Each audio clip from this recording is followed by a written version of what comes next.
Alright, go. Alright, okay. Okay. Do you want to start off with, like, anything you want to say, or do you want me to ask a question first? Michaela, I don't know what to say. Okay, I was gonna start off with, like, so you definitely knew that you might be autistic before you got tested, right? Yeah, like 2 years before. Yeah. And I just, that's, like, really interesting. Sorry. Let me write down some questions, actually. Okay. Okay. You got it, Michaela. Okay, actually, let's just start, like, when did you first start thinking that you could be autistic? Like my junior year of high school, I saw a TikTok on my For You page. I was like, this is a really autistic trait in women. And I was like, autism in women? How is that different than autism in boys? And then I Googled it, and I was like, oh. And then I took a quiz on the internet, and I was like, oh. Yeah, and honestly, it's, after all the research I've done here, it's really, like, evident that autism in women, usually women have to find out through their own, like, self-diagnosis beforehand. So is there anyone you know of in your family that's autistic? Yeah, you know, Mitch and Skyla? Yeah. Sven is autistic. Okay. Yes. When was he diagnosed? Like early on? I think he was 1. Yeah, so that, like, in the same family, that I think that shows too. I don't know, what else could I ask? Well, like, walk through the process of what it was, like, going through when you got diagnosed. Like, the process of getting diagnosed, or, like, what was going through my mind as I was diagnosed? Both. So the process of getting diagnosed was really difficult, because it's really hard to find a doctor who's willing to test adults, yet alone adult females who have no, like, previous history of being tested for it or anything like that. And so I called, I think 50 places until I finally found one really helpful woman who, it was a center for treating autism, like, helping manage the, like, disability. And she was like, yeah, there's this place that we use, and they are super good, whatever. And so she gave me their number, and then she was like, if they can't get you in the next 2 months, then call me back and I'll get you in. So she was, oh my god, I loved her. She was so sweet. But yeah, and then I called them. They set up a Zoom meeting consultation just to, like, be like, why do you want to get diagnosed, whatever. And then they sent me some, like, questionnaires to fill out, basically just, like, if you've ever taken the RADS autism test, they do use that. So yeah. it was a lot of, they didn't use that test pre-testing. They just, like, they asked me questions that are similar to the questions on that test. And then they set up the appointment. I went to the appointment. It's a 3-hour-long testing, so my brain was fried afterwards.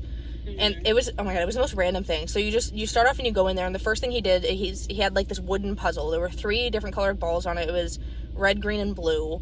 And you had to, like, move them in a certain way, so you could only pick up one at a time. And you could only, like, you had to move them in a certain way and match the pattern that he made. But, like, he could pick them all up at once and just make the pattern. And then he, like, watched me. And then there were other things that, like, it'd be, like, which shape, like, which, like, piece of this matches this shape and stuff like that. Or, like, there was, like, a word association, so he'd give me a word, and then I had to match the word, like, say what I associated that with. And then I also took the RADS autism test. But, yeah. Yeah, and you obviously got a very high score when you took that. You, like, almost maxed out. Yeah, I think it was, like, 213.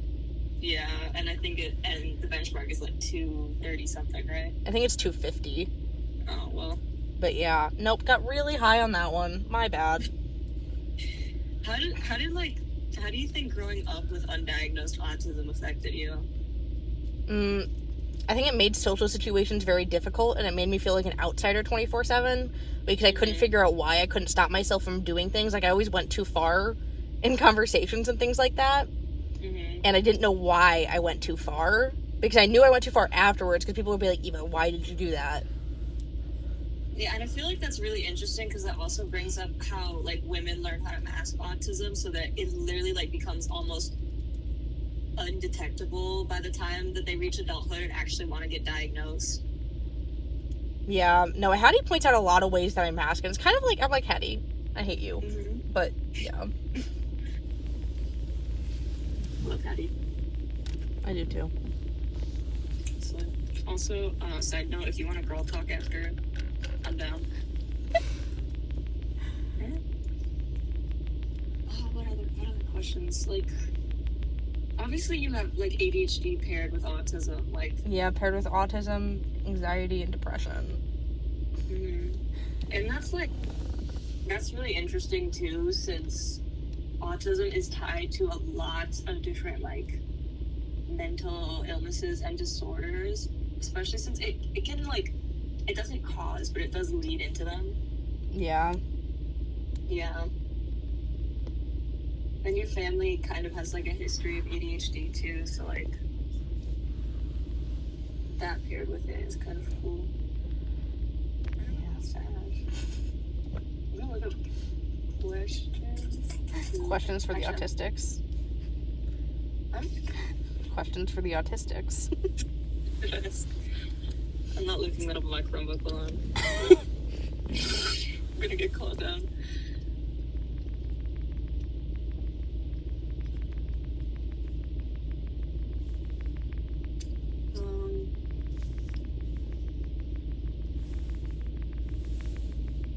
How did, like, sensory overloads affect you as a kid? Oh my god, it was so bad because my parents would always take me to, like, these big social, like, you know my parents. I grew up going to these big parties and all this stuff to, like, meet people, and everybody would be like, oh my god, I remember when you were a baby, and all of this stuff, and it would be so... I remember hiding in the bathrooms at my sister's volleyball games because it was just way too loud. Especially when you're just sitting there and the only thing you can think about is the noise. Like, it's different when I was playing volleyball because I'm focused on something else and that's not, like, my main concern. But especially, like, after volleyball tournaments when you had, like, a moment to chill, or, like, during volleyball lunches, like, when we'd have our lunch breaks and all I could do was focus on the sound. I remember wanting to hide in the bathroom 24/7. It was just so much quieter in there. And that's something, like, I literally would, like, hide myself in my bedroom. And yeah. No, because you don't want to... I remember hiding under the stairs at the Davis family reunion the one year it was at my house. Because I did not want anybody to find me. I know. I feel like that's the biggest issue with autism, because especially undiagnosed as a kid, because, like, that's the one thing that, like, nobody else really understands, and, like, nobody, like, you don't know how to, like, self-soothe with it, really. Yeah, no, I just learned to, I don't know, just hide. Especially because, like, I couldn't figure out why I hated going to, like, homecoming and prom either. Because I'm like, that's something that every girl looks forward to in high school, but just the fact of going made me violently ill. What else is there? I mean, now that you are diagnosed, like, is it like, a lot better than not being diagnosed? It's kind of like when you have, like, a disease that you just don't, like, you're constantly sick and you know you have something, but, like, everybody around you says that you don't, and then you finally get, like, diagnosed with something. It's like that. Like, I don't know. It's nice being validated. You're recording, right? Yeah. Alright, thank you. Leading into my research more, let's do, like, how do you feel... Because I personally feel like one of the biggest reasons women aren't as diagnosed and why a lot of, like, people of color aren't as diagnosed is because the diagnostic criteria is heavily based on, like, white straight men. What are your thoughts on that? I feel like it's more based on young boys who have severe autism than it is, like, just, like, straight men, you know? It's like the typical view, like, when somebody says, like, when I had an image of autism before I actually knew what autism was, it was, like, I would just, Sheldon, I would see, like, like Sheldon from The Big Bang Theory, or, like, if you've ever watched The Good Doctor, like, that's what I would think of. So it's like, I was like, no, I can't be autistic, because I don't act like that. Yeah. Well, I feel like for even them, it's not, like, severe cases of autism, though. It's just, like... I don't know. Did they tell you when you got diagnosed? I think there's, like, I don't know if it's, like, a fully recognized thing, but apparently there's, like, levels of autism now. Yeah. Like, It's, like, they just, like... I mean, they gave me literally, like, a 20-page assessment, and they assessed everything, like, even from the way I came in, like, dressed, the way I walked, the way I talked, like, it was literally everything. I felt very violated, low-key, because I was like, why are you assessing these things? But, no, so they, like, it was, and he gave me, like, list of, like, ways to, like, help manage it and, like, things I could do, and he was, like, medications, therapy, stuff like that. And then there was, like, it wasn't, like, a scale, but it just said that I was, like, it told me I was high-functioning autistic, which I think is common in a lot of adult females because we weren't diagnosed as kids, so we had to learn how to be high-functioning. So it doesn't exactly show, like, the level, but I guess in a way that's the level. Yeah. I mean, I just don't know if it's, like, well organized, but, like, in some of the studies, it'll say, like, level 1, level 2, level 3. Yeah, it might do that, but it didn't say that anything like that on my assessment that I was given. Yeah. I mean, my other friend who's diagnosed, I'm pretty sure she's level 2, but I think that's just because she has, like, more severe ADHD. Yeah. Yeah. What else can I say?